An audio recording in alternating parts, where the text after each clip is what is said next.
usually have, but it evokes so much about what I think is important in this moment. So I want to spend a couple moments just setting the scene before the reading. The unnamed narrator of the story discovers from a newspaper that his younger brother, Sonny, has been arrested for selling and using heroin. As he prepares to teach his algebra class, the narrator remembers Sonny as a young boy. His students, he realizes, could someday end up like Sonny, given the obstacles and hardships that they face in Harlem. The narrator recalls his last conversation with Sonny after their mother's funeral. Sonny told his brother about his dream of becoming a jazz pianist, which the narrator dismissed out of hand. Sonny got into trouble for skipping school and for spending all of his time in Greenwich Village, hanging out with musicians. Realizing what a burden he'd been on his family, Sonny disappeared, joined the Navy, disowned his family, and became addicted to drugs. Finally, he was arrested and sent to prison. Time passes, but the narrator never writes to Sonny in prison until the narrator's young daughter, Grace, dies. Sonny writes a long letter back to his brother in which he tries to explain how he ended up where he is. And when Sonny gets out of jail, Sonny invites the reluctant narrator, his brother, to watch him perform in a jazz club. So these passages from the end of Sonny's Blues, as Sonny and his brother are reuniting, describe that scene. It was Creole, the band leader, who held them all back. He had them on a short rein, up there keeping the beat with his whole body. He was having a dialogue with Sonny at the piano. He wanted Sonny to leave the shoreline and strike out for the deep water. He was Sonny's witness that drowning and deep water were not the same thing. He had been there, and he knew. And he wanted Sonny to know. He was waiting for Sonny to do the thing on the keys that would let him know that Sonny was in the water. And while Creole listened, Sonny moved deep within, exactly like someone in torment. I had never thought before of how awful the relationship must be between a musician and his instrument. He has to fill it, this instrument, with the very breath of life, his own. He has to make it do what he wants it to do. And a piano is just a piano. It's made out of so much wood and wires and little hammers and big ones and ivory.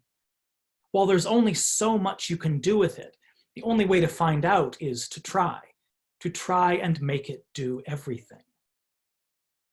Then Creole stepped forward to remind them that what they were playing was the blues. He hit something in all of them. He hit something in me, myself, and the music tightened and deepened, and apprehension began to beat the air. Creole began to tell us what the blues were all about. They were not about anything very new. He and his boys were up there keeping it new at the risk of ruin, destruction, madness, and death, in order to find new ways to make us listen.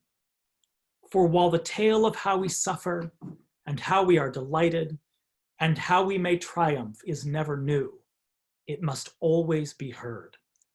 There isn't any other tale to tell.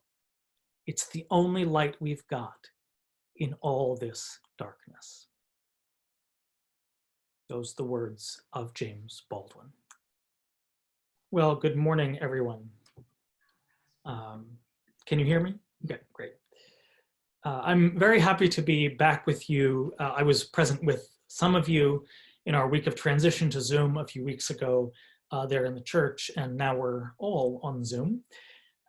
When I was last with you, we spent some time with the words of James Baldwin, who, like I said, I keep turning to these days as a source of provocation and comfort. And so I'm glad we'll be spending a little more time with Baldwin this morning.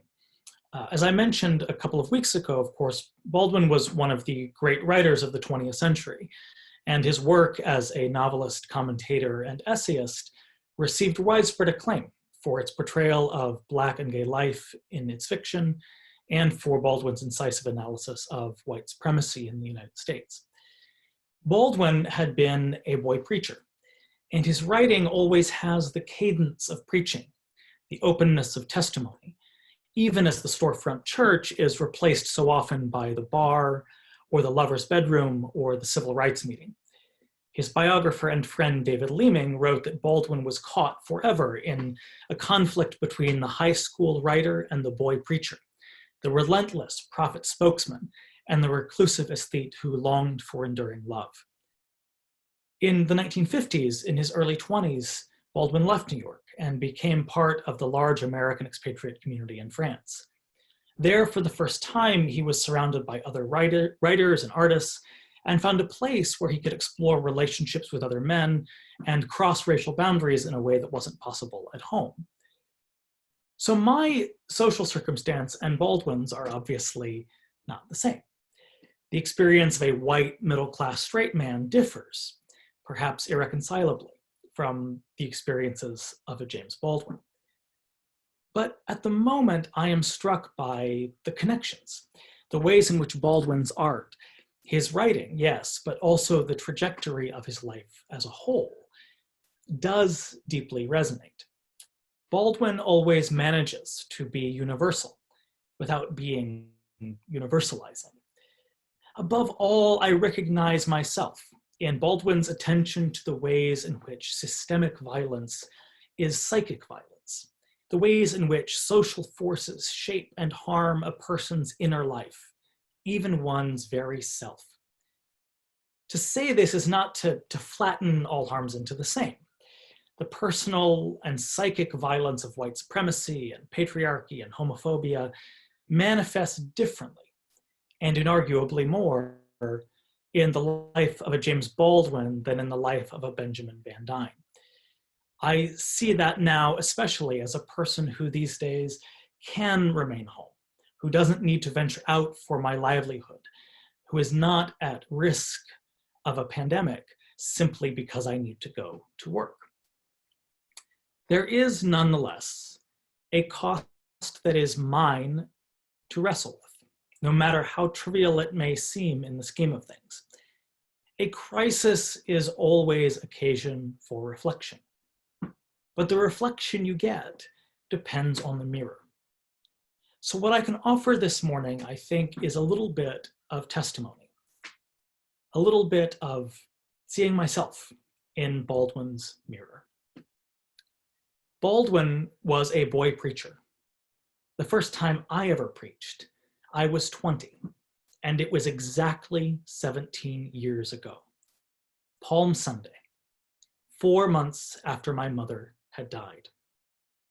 I was determined to speak with a capital S, determined to extract wisdom from her dying and her death. I grieved like algebra, or I thought it was grief, and rendered my mother's death a variable, an X, a cross, calibrated to have the right value, able to render me a serious person to myself and to other people. But not too serious, for who wants to hear all the time about my dead mom? At 20, I had read every book on grieving. I felt personally acquainted with Elizabeth Kubler-Ross, and I could, with impressive objectivity, situate myself in the stages of grief. The sermon itself was a triumph of liberal religion. It had quotes from all the right people, just the right amount of self-deprecation and self-seriousness, some poetry, some prose, just the right amount of corroboration. Elegant, impressive, wise beyond my years. My status as future minister golden boy confirmed, the gold only polished by the experience. My mother, my lovely, poor, cancer-ridden mother, giving me in her death a final gift, saleable gravitas on my resume. Emily, my sister, was wiser than me. She spent her time with her friends and got high. She had no conscious system, no topography of anguish, just some friends and lots of beer and weed. Do people say weed? I was too far removed to know, though I can tell you about Elizabeth Kubler-Ross. It's not that Emily was without problems. She can tell her own story, but she was pruned and constrained and used to others' purposes in her own ways. But she also wrote stories sporadically and danced, even though they told her she'd never make a living at it, and cultivated long, tipsy conversations with friends, which lasted long into the night. Looking back, perhaps I envied that a little bit, but it seemed irresponsible to stay up so late when I had to preach the next day. All that drinking and getting high seemed beneath me somehow. The narrator, Sonny's brother, teaches algebra, the clearest, most paradigmatically pure kind of knowledge, in which not only the answer, but the structure of the problem is clear. I insisted that my mother had died, not passed or transitioned or any other euphemism. There was to be no speculation about the better place she might be in. This clinical straightforwardness was another marker of maturity. I grieved like algebra. The whole time, Sonny's brother has thought he needed to convert his brother away from his life of chaos. Yet by the end of the story, it is the narrator who is beginning to convert to Sonny's different way. The line, "My trouble made his real," is the beginning.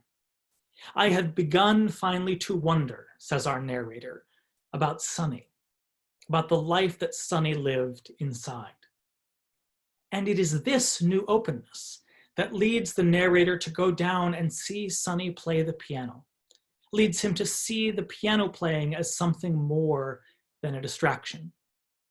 And so he writes, "All I know about music is that not many people ever really hear it. And even then, on the rare occasions when something opens within and the music enters, what we mainly hear or hear corroborated are personal, private, vanishing evocations. But the one who creates the music is hearing something else, is dealing with the roar rising from the void and imposing order on it as it hits the air. What is evoked in them, then, is of another order, more terrible because it has no words, and triumphant, too, for that same reason. And their triumph, when they triumph, is ours." This relationship with music, with the roar rising from the void, bespeaks a whole way of life, only accessible to Sonny because he hovers over the void, fearless of it. Where Sonny's brother feared the void, Sonny bestrode it, transformed it. What Sonny evokes, I think, is what the poet and activist Audre Lorde called the erotic. The word itself is derived from the Greek eros, the personification of love in all its aspects, born of chaos and personifying creative power and harmony. It is not specifically about sex, though it shows up there. When I speak of the erotic, Lorde writes, I speak of it as an assertion of the life force of women that may be the antithesis of the sterile Euro-American male tradition. In Audre Lorde's usage, this life force is felt, not described or defined or intellectualized, though intellectual acts can be manifestations of it.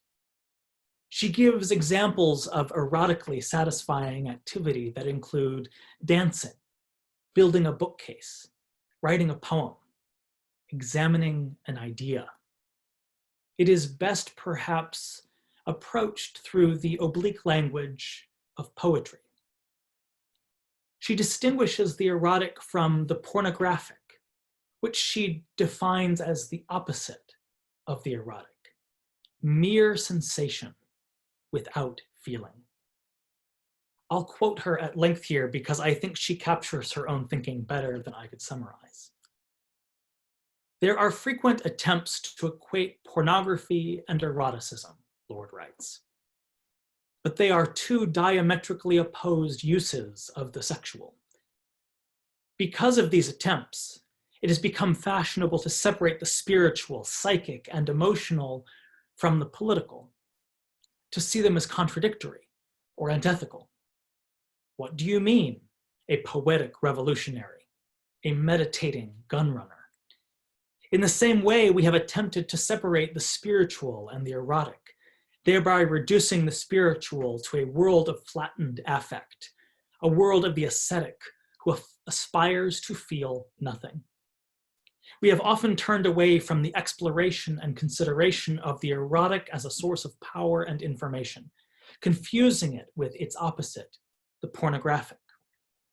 But pornography is a direct denial of the power of the erotic, for it represents the suppression of true feeling. The dichotomy between the spiritual and the political is also false, resulting from an incomplete attention to our erotic knowledge. For the bridge which connects them is formed by the erotic, the sensual, those physical, emotional, and psychic expressions of what is deepest and strongest and richest within each of us being shared, the passions of love in its deepest meanings. Those the words of Audre Lorde. Our public life, of course, is dominated by the pornographic, by bragging on sexual assault, by easy violence toward children, by the numbing everyday violence of poverty and labor and death, by the psychic and psychological strain of so many accumulated moments in which feeling the reality of the world is simply unbearable. And so pornographic numbness is preferable. This pornographic tone is present at the top of our polity, but I suspect it is not created there.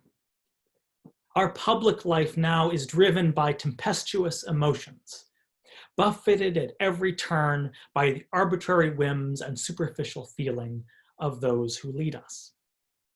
These days, we are especially seeing the pornographies of illness and danger, the pornography of fear, but also the pornography of feel-good stories and heroism that aspire to make us feel only some of our feelings, or sometimes to feel nothing at all. So I get the appeal of technocracy, of rational thought, of analysis, of imagining that what can save us is algebra, clear answers from clear questions. I get the desire to look for the candidates or the platform or the congregation or the leader that is the smartest, that makes the most sense.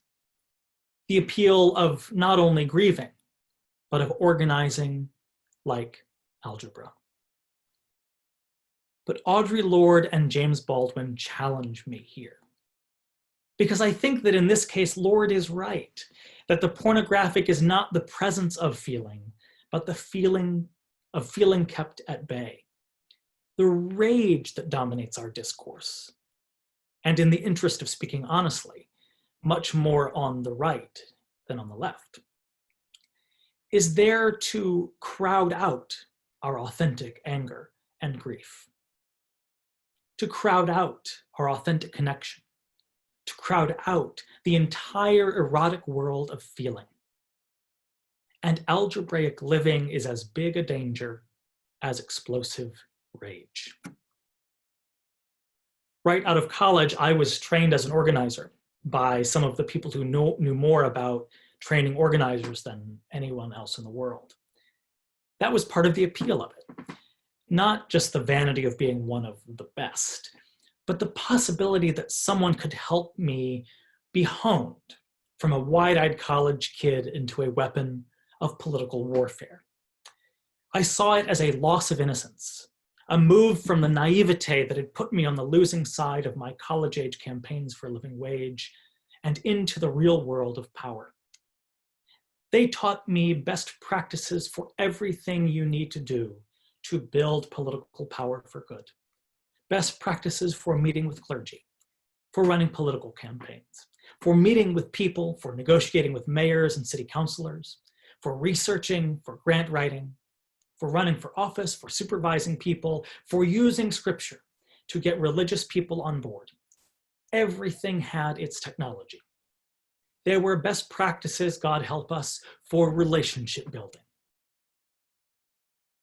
Never mind how we grew or where we had been planted. Never mind who had grown us, who had pruned us and tended us and helped us to reach the sun. Every knot and branch, every texture of bark and color of leaf and hard-won twist of root had to be rendered at whatever cost into a 2x4. That's how you build, with 2x4s. I used to write poetry and plays, sing and compose music. I used to be a wild, joyous, experimental cook. But organizer Benjamin, priest of the best practice Benjamin, algebraic Benjamin, had no space for that. Those things served no organizing purpose, and so they got crowded out. As an organizer, I was a prophet of the best practice, but not a person. With just slow, small, everyday discipline, recognizable only in retrospect, the tyranny of the best practice overtook me.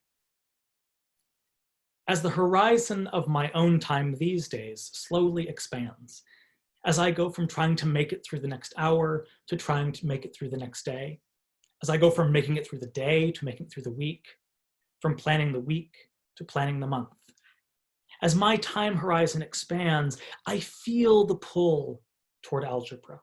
I feel the pull toward productivity. I see the urgings on Facebook and Twitter to make good use of the time. I am tempted to believe that the kinds of rational thinking and logic that made sense before all of this will still save me, if only they can be restored. Just as when I was grieving, I imagined that this sort of algebraic life represents a loss of innocence. I imagine that returning to productivity is my cultivation into a serious person. But to become this person, the priest not of the erotic, but of the algebraic best practice, the prophet of algebraic, pornographic productivity, would not be a loss of innocence, but innocence confirmed.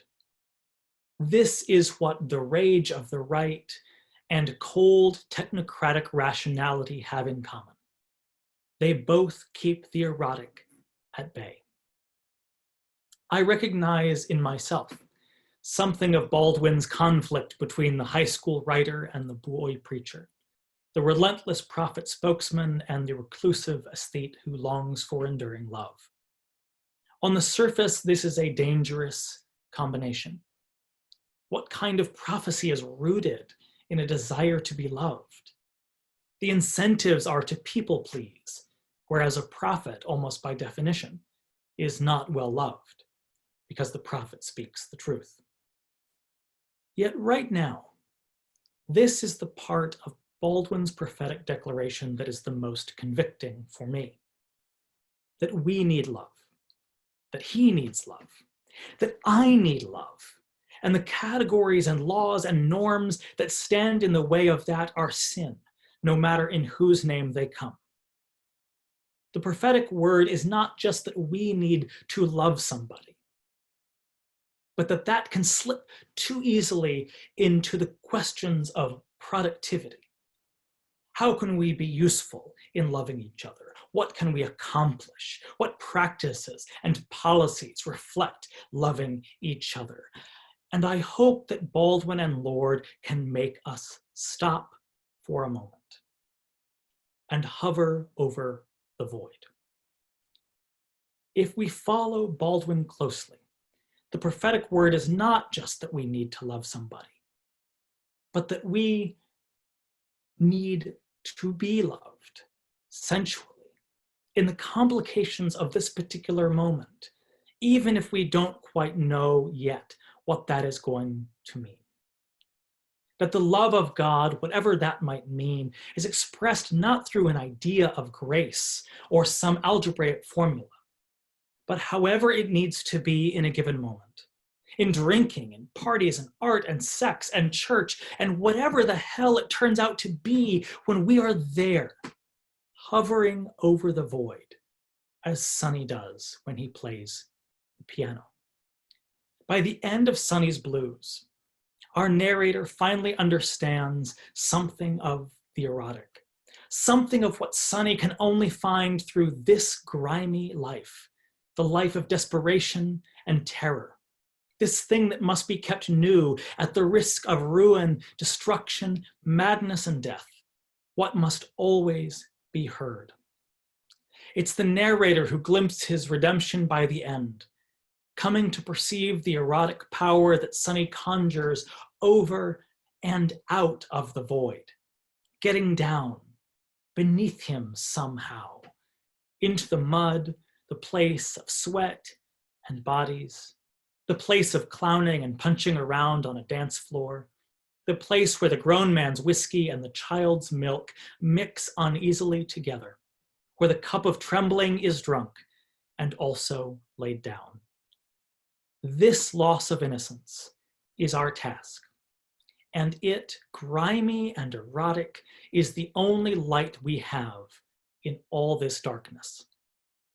The end of innocence, one author quotes Baldwin as saying, means you have finally entered the picture, and it means you'll accept the consequences too.